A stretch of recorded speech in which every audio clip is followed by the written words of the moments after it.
1994, nasa Bahrain kami nung mga kapatid ko dahil silang kagrupo ko nga.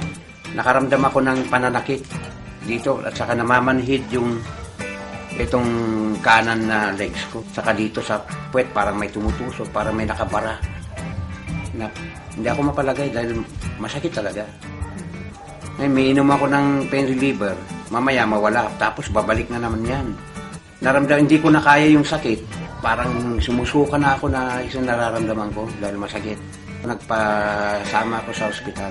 Ngayon, doon ko nalaman na meron pala akong bato sa kanan. Ngayon, hindi, gamot ako ng gamot ng mga wala naman. Ngayon, bigla na akong dugo na yung lumalabas sa akin. Hindi na ako makatugtog ng maayos. Kasi umiihi na ako ng dugo eh. Maraming dugo talaga. Sabi ng doktor, kailan maoperahan ka na. Kasi na yung bato mo sa kailan operasyon. Nagpa-opera nga ako doon, laser ang operasyon ko.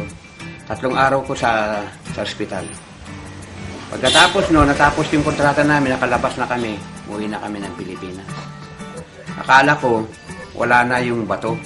Pagkatapos ng 6 na taon, sinumpong na naman ako dahil nga nasa Dubai kami, tumutugtog. Nakita na mas malaki pala yung bato. Na sa akin, 2 na ang bato ko dito, malalaki. Ngayon, saka ko, balak nilang operasyonan ako sa dinala ako sa ospital. Na ako yung sa operasyon. Nakita ko yung Ray Herbal nung nakarang taon, yun ang iniinom ko hanggang ngayon.